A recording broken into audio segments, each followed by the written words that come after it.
abin da wani tsohon ɗan leƙen asirin Amurka da ya faɗa, sai yanzu nake ganin abin yana mugun making sense. Wannan shirye-shiryen yaƙin nan da ake yi a gabas ta tsakiya tsakanin Saudi Arabia da Houthis, tsakanin Iran da Iraq wanda aka taɓa yi, tsakanin yanzu Iran da Amurka, tsakanin Isra'il da Palestine, Syria, Libya, wane ne? Shiri ne wanda kusan shekara 100 da suka wuce ana yin shi. Shi wannan asirin da ya tona yake magana cewa akwai wani marubuci a shekara ta 1889 kafin a zo a kafa ƙungiyar Zionism. Kun san ƙungiyar Zionism ita ta kafa ƙasar Palestine. Kun ce Zionism su suka kafa ƙasar Palestine.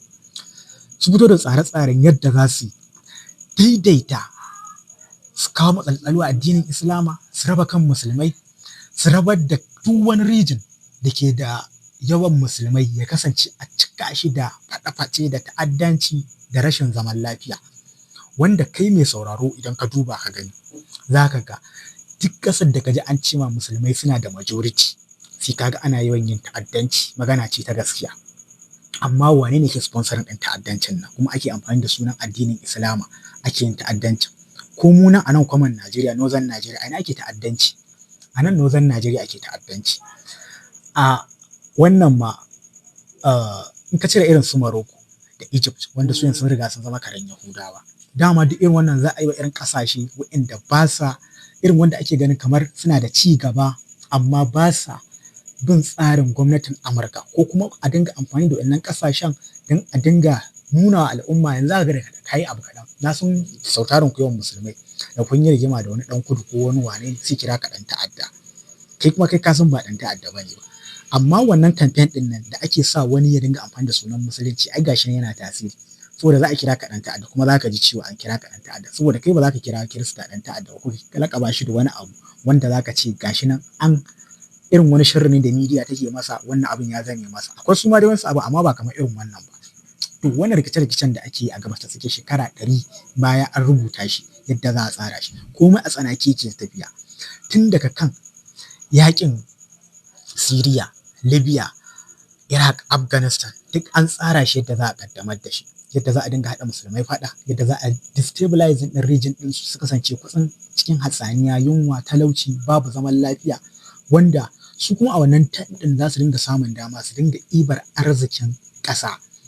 Yanzu irin gwalagwalan da aka batar da su a Libya lokacin da aka shirya Gaddafi, Allah ne kaɗai da sun yawansu. Irin gwalagwalan da aka ɗiba a Iraq baci an kashe Saddam Hussein, Allah ne kaɗai san yawansu banda man fetur da aka kwasa.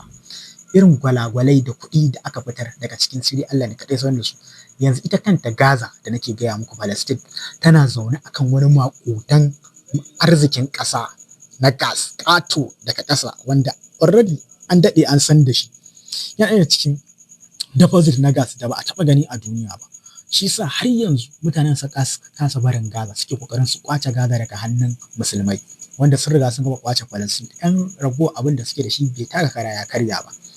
To cikin shekara 100 baya duk an tsara wannan abubuwa na rikice-rikicen. Shi gan yake ƙara faɗa yake cewa a littafin shi tun wannan time ɗin ya rubuta ba, a littafin shi yake magana akan cewa yadda aka tsara komai zai dinga tafiya tun daga lokacin da aka kafa ƙasar Palestine, wannan Isra'il, bacin an yaƙin duniya na biyu, tun daga bata yanci aka fara yaƙi tsakanin Laraba da wani wane ne, aka zo aka karɓi ikon gwamnatin Saudi Arabia, aka sheke Prince Faisal ne, ina wani labarin fa ya kai kusan minti 20, zan samu ku shi a Telegram channel ɗina, yana da kyau ku saurara ku ji gaskiya, da turanci ne dai aka yi ganye shi da karanto littafin abin da aka taɓa rubuta, don abin ma littafin ma san sirrin ɗin shi ake ba san al'umma su dinga sani.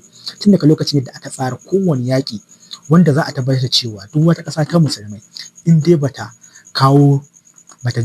amince da ƙasar Yahuda ko bata bin tsarin Turawa da Amurkawa da Yahudawan duniya ba, to wannan ƙasa ba ta samun zaman lafiya ba. Amma har ila yau har gobe za a ci gaba da amfani generalizing ɗin musulmai a matsayin 'yan ta'adda, wanda al'umma za su ga duk lokacin da aka sheke musulmi to za a ga cewa ai ba komai aka kashe ba, ɗan ta'adda ma aka sheke, wala ko musulmin ne yana da laifi ko ba shi da laifi, kurin an sheke ka yi laifi ɗan ta'adda ne kai. Shine babban illar da media ta yi wa musulmi a duniya. Wannan abin ya faro ne tun lokacin da aka kirkiri shirin 9/11 September 11, wanda daga lokacin aka bawa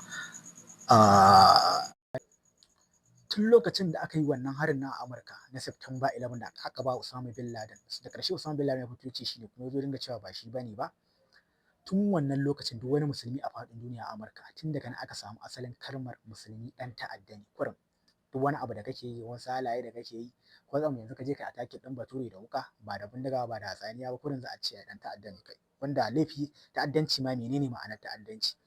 Wanda kurum gabaki ɗaya za a dinga amfani da wannan damar a dinga shan jinin musulmi. Me yasa sama da shekara 20 zuwa har yanzu za ka ga me Amurka take yi a cikin Gabas ta Tsakiya, me take yi, me yake ƙara mata, me yake amfanan mata?